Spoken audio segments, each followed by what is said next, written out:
it, baby, kill it.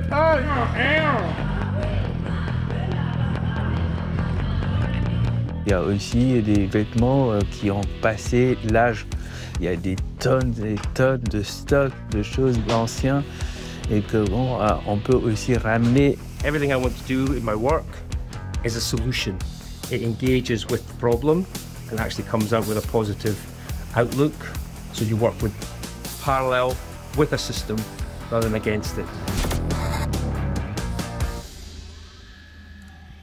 Bon, j'arrive pas avec le scoop de l'année si je vous dis que l'industrie de la mode est très polluante. Elle est responsable de 20% de la pollution des eaux propres à l'échelle mondiale, notamment à cause de la teinture.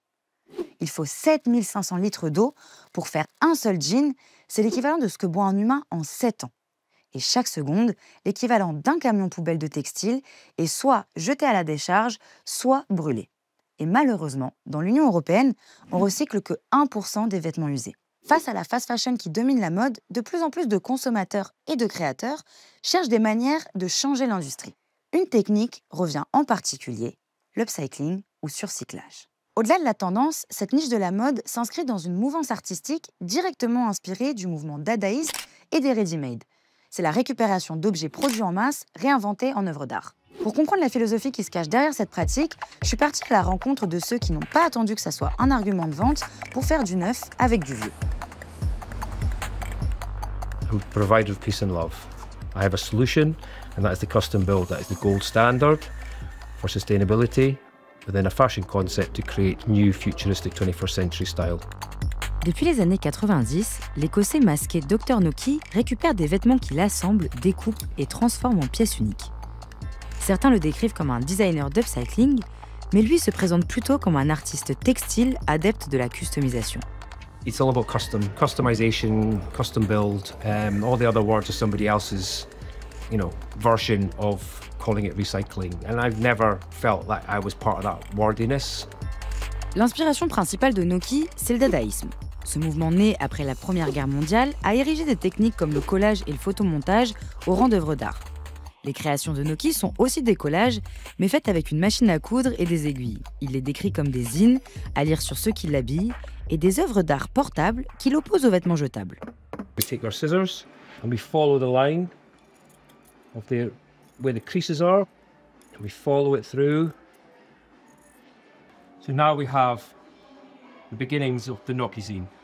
So when somebody wears that, that is a narrative. It's normally in a zine, normally in a magazine, normally in a book, but re-represented as apparel. Le sportswear, c'est la base du travail de Noki. Et pour comprendre cette obsession, il faut remonter à la fin des années 80. Après une enfance marquée par les looks punk et psychobilly de ses frères et ses cousins, il découvre à l'adolescence les raves de Shoreditch dans l'Est londonien. The 88 rave came in, I was 16, 17, acid house kicked in, our apparel completely changed from that. Our track tops became punk leather jacket, our longs, floppies, centre-parted hair, curtains they used to call it, became the mohawk. Our trainers were the DM shoes and the brothel creeper. And my brother said to me, "What are you wearing your gym kit for?" And I was like, well, that's a statement. Seul problème, sur les survêtements, il y a des logos de marque. I suppose I realised we'd put branding into the rave. It was part of it. It was what the posh people wore. I realised I'd got to a level of hypocrisy, maybe, that we were, back in them days, anti-capitalist groups were going on. All the underground kind of like movements for change were, shouting and screaming about corporatism and banks. I'd got to a point in the 90s where I'd had enough of being this corporate billboard wearer. I loved the stuff, but at the same time I wanted to be what the rave educated me to be, which is free. I basically went DIY on the brand.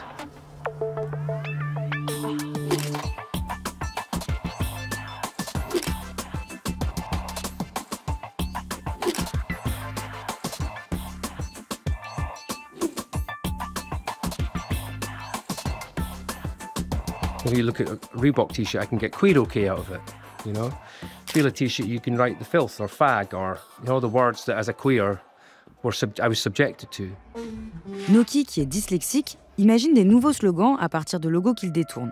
Sa création la plus connue est celle qui transforme Adidas en AIDS ou SIDA en anglais. Pour lui, c'est une campagne de sensibilisation à la crise du sida, celle d'un homme gay issu de la première génération frappé par la stigmatisation des porteurs du virus, notamment après la mort de l'acteur Rock Hudson en 1985.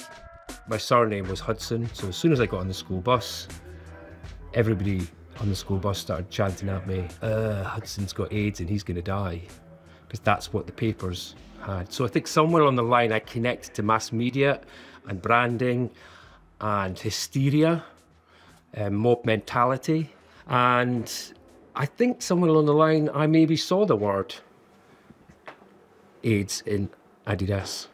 I basically kind of like created a safe sex in the rave campaign on the zine. So people were wearing the zines, they were actually presenting a safe sex campaign, an advert in my new dystopian rave. I realised I was a human billboard because I'd see reflections in other people. They were a little bit perplexed and going, does that say, oh, queer okay? Does that say sissy? What, is that AIDS? Noki se décrit comme un chasseur de textiles de seconde main. Il récupère des vêtements en friperie ou dans des entreprises de recyclage comme LMB à Londres. Depuis la crise du Covid, il a lancé un projet éducatif, le Noki Nest, avec lequel il transmet à des étudiants sa technique de construction des vêtements et sa vision d'une mode plus durable. So I have the steamer, because it's my modern way of dealing with cleansing, in a sense, the second-hand garment, because that's the problem that some people have. And I really don't want to wash it again because it enters the problem again. The students can engage with a concept of awareness to water wastage that occurs when you engage with any fashion wearing. Même si sa marque a défilé à plusieurs reprises aux Fashion Week londoniennes, il ne considère pas faire partie de l'industrie. For me, I've never made money. I've only survived, and I do lots of other work, you know, to support Noki so I don't ever sell it out to the wrong bidder, you know, because bidders have come in, and I never mean to be, you know, negative, but they've got to come in for the right reasons, and their reasons tend to be turn this into a fashion brand, and it's like, I never want to part and cut anything I've ever done. It's got to be built through sustainable textiles. It's got to be built the whole way so that the Dadaist moment of collage is respected. The 21st century landfill drop is respected in each piece. Sustainability is gold standard, custom built, fresh. Au-delà de la customisation, l'upcycling, c'est la déconstruction du vêtement pour mieux le réinventer, en changer la forme et l'usage. C'est un travail qui naît de la contrainte, celle de prendre l'existant et de le transformer complètement. L'un des pionniers de cette pratique est une légende de la mode dont l'influence reste encore trop peu connue. Celui que le New York Times a surnommé le prince des bouts de tissu en 1993, Lamine Badian Kouyaté, fondateur de la marque Xüly Bët. Back when I was a student was like a forefront of deconstruction, you know? I mean, the overlocker on the outside was a big thing, you know? Sexy, stretchy, urban, everything that was just looked really modern and different. Depuis 30 ans, Lamine habille des icônes comme Grace Jones ou encore Rihanna. Je l'ai rejoint alors qu'il préparait son défilé pour sa nouvelle collection automne-hiver 2025 pendant la Fashion Week à Paris. On tricote nos chutes, on les attache ensemble et ça donne des trucs fabuleux, quoi. Xüly Bët, ça veut dire « ouvre les yeux en Wolof ». Lamine, qui est d'origine malienne et sénégalaise, quitte Bamako pour la France en 1986. Venu étudier l'architecture, il se tourne rapidement vers le textile en créant sa première collection dans un squat d'artistes, l'hôpital éphémère à Paris. À l'époque, l'upcycling n'existe pas et lui apparaît comme un ovni de la mode. Dans les années 90, il n'y avait pas assez de conscience en fait, écologique qu'on peut avoir aujourd'hui. Moi, je viens du tiers-monde, c'était quand même une question qui est tout de suite flagrante, quoi. C'est-à-dire qu'on va faire avec très peu de moyens, même si l'énergie, la ressource vient d'Afrique, mais les Africains n'ont pas accès au pétrole. Ils l'exportent, mais ils n'exploitent pas. Voilà. Donc, comment faire avec justement très peu de ressources? Je prends des maillots de sport, là il y en a 2-3 maillots là. Là, le 28, Ouais. je fais un blouson, une hoodie avec. Une grande partie des tissus que Lamine utilise viennent de stocks dormants, de friperies ou de centres de tri. J'adore ces matières synthétiques, le polyester, polyamide. C'est pas biodégradable.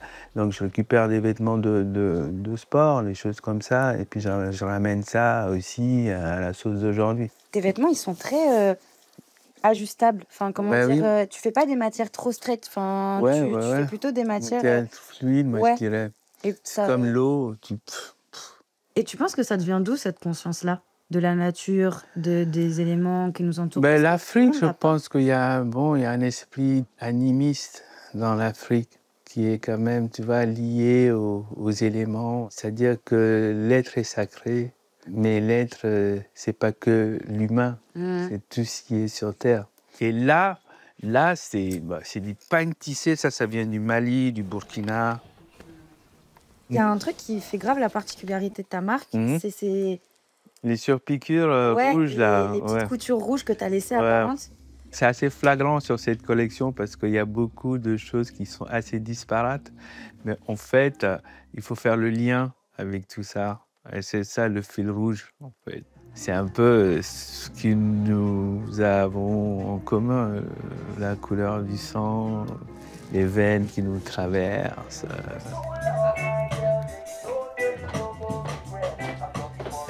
Comme c'est un sac qui a vécu, c'est ça. Ça a vécu. Ça a vécu. Like baby to war or back. Yeah. Xüly Bët habille les femmes et les hommes. Mais ce sont les femmes qui sont au centre de la création pour Lamine. Profondément inspirée par sa mère, une des premières femmes gynécologues maliennes très investie dans la lutte pour les droits des femmes. Révolte, audace.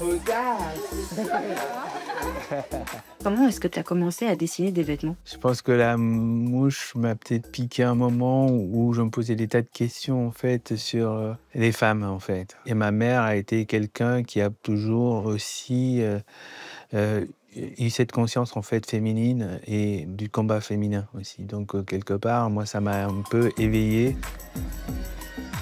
Parmi ses inspirations, Lamine cite souvent Yves Saint Laurent, le premier couturier à faire défiler des mannequins noirs sur les podiums. Depuis le début, Xüly Bët se donne pour mission d'habiller des personnes de toutes les tailles et de toutes les origines.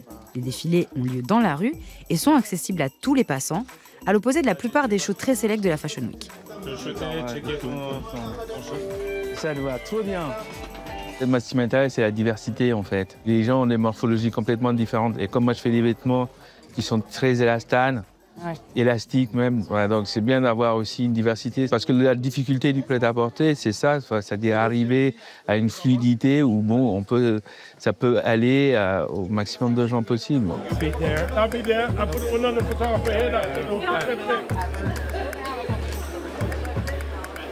Ça m'est arrivé d'habiller des filles qui se trouvaient tellement moches et quand elles portent les robes et qu'elles se voient dedans tout de suite, il y a une espèce de réveil dans leur tête. C'est moi, j'ai vécu ça, mais je vécu ça presque tous les jours. Il faut arriver à sortir du complexe, en fait, à se dire « Ah !» Tu vois, c'est cette espèce de bien-être, arriver à choper la confiance, en fait. Parce que c'est pas évident, on est dans un monde qui est quand même assez répressif, où on a beaucoup de choses, où on a des données qui font que bon, on peut rien faire. Et quelque part, on perd en fait pied, on perd la confiance, on a l'impression d'être rien du tout.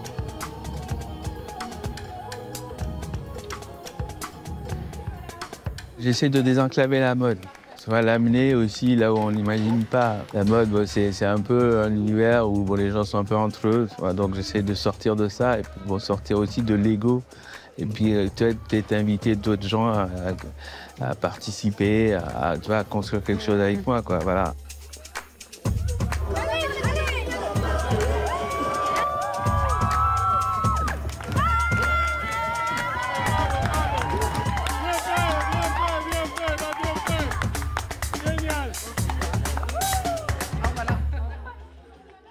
Puisque l'industrie nous a appris à jeter plutôt qu'à réparer et que la fast fashion vend à des prix dérisoires, on pourrait penser que les vêtements surcyclés ne coûtent pas grand-chose non plus.